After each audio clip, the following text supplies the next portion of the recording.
Hello friend, તમારું સ્વાગત છે મારા કિચનમાં.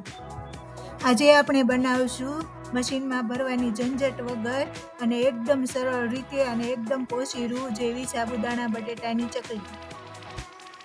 પરફેક્ટ માપ સાથે અને મશીન વગર આપણે જુદી જુદી ડિઝાઇન બનાવશું. બાળકોથી લઈને મોટા બધા પોચી રૂ જેવી ખાઈ શકે તેવી આ સાબુદાણા બટેટાની રેસીપી તમને ગમે તો લાઈક કરજો, વધુમાં વધુ શેર કરજો.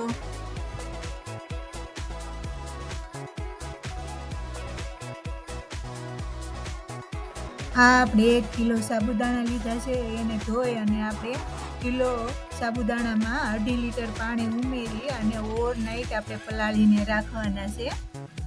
1 કિલા સાબુદાણા સામે આપણે આ 2 કિલો બટેટા લીધા છે. તેને આપણે આ પ્રેશર કુકરમાં મૂકી અને બાફી લેશું. બટેટા તમે વધારે ઓછા લઈ શકો છો. 1.5 કિલો બટેટા પણ લઈ શકો, 3 કિલો બટેટા પણ લઈ શકો છો. બટેટા બફાઈ ગયા છે. તેની આપણે છાલ ઉતારી લેશું. પછી ખમણીથી તેને ખમણી લેશું. આપણા સાબુદાણા ઓવરનાઇટ પલાળેલા એકદમ પલ્લી અને એકદમ સોફ્ટ થઈ ગયા છે. ગેસ શરૂ કરી અને જાડા તળિયાવાળું આપણે વાસણ મૂકશું. એમાં બટેટા અને સાબુદાણા સમાય તેવડું વાસણ આપણે લેવાનું છે. હવે તેમાં આપણે સાબુદાણા ઉમેરશું. સાબુદાણાને પકાવવા માટે હજી આપણે લીટર પાણીની જરૂર પડશે, તો આપણે પાણી ઉમેરશું અને સ્વાદ અનુસાર એમાં મીઠું ઉમેરશું.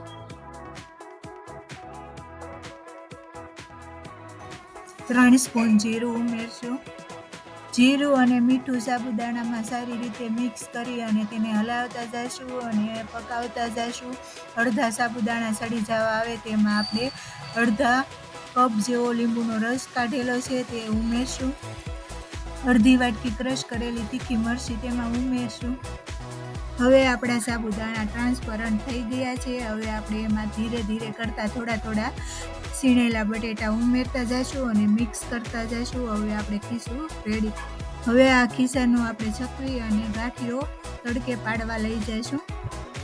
ગાંઠિયો અને ચકરી તમારે કલરવાળું કરવું હોય તો જુદા એક વાસણમાં કલર મિક્સ કરી અને આપણે એક કોથળીમાં ભરશું અને 4 કલરનું આપણે અલગ અલગ ગાંઠિયો અને ચકરી પાડશું. આ પ્લાસ્ટિક બેગમાં ભરેલું ખીસું આપણે ઉપરથી દબી અને હાથમાં પકડી અને કોર્નર સાઈડ લઈ જઈશું અને ત્યાં કાતરથી આપણે હોલ પાડી લેશું અને ગાંઠિયો અને અલગ અલગ ડિઝાઇન પણ પાડી શકો છો. જો આવી રીતે ગોટી જે ડિઝાઇન તમને મનપસંદ હોય તે તમે પાડી શકો છો.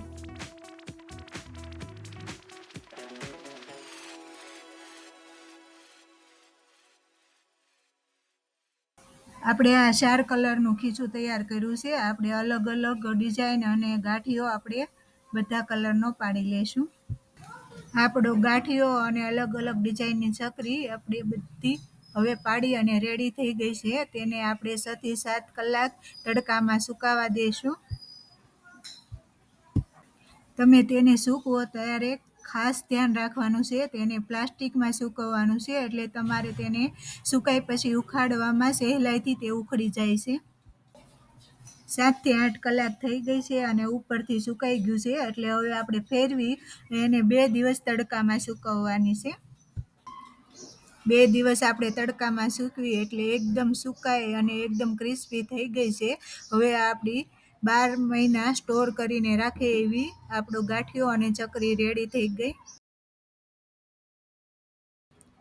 હવે આપણે જોઈ લેશું આપણે સાબુદાણાનો ગાંઠિયો ચકરી કેવી થઈ છે. હવે ગેસ શરૂ કરી તેમાં તેલ મૂકી અને આપણે તળી લેશું. જો આપણું હવે આ તેલ ગરમ થઈ ગયું છે તેમાં આપણે આ ગાંઠિયો ઉમેરશું અને આ અલગ અલગ ડિઝાઇનના ફ્લાવર ઉમેરશું.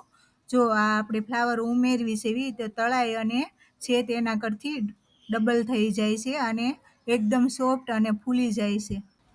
આપણા અલગ અલગ કલર, અલગ અલગ ડિઝાઇનના ચકરી અને ગાંઠિયો તળાય અને આપણો આ રેડી છે. હવે આપણે એને એક પ્લેટમાં સર્વ કરી લેશું.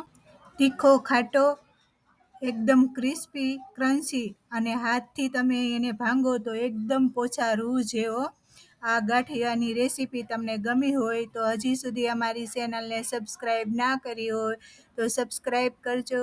બાય.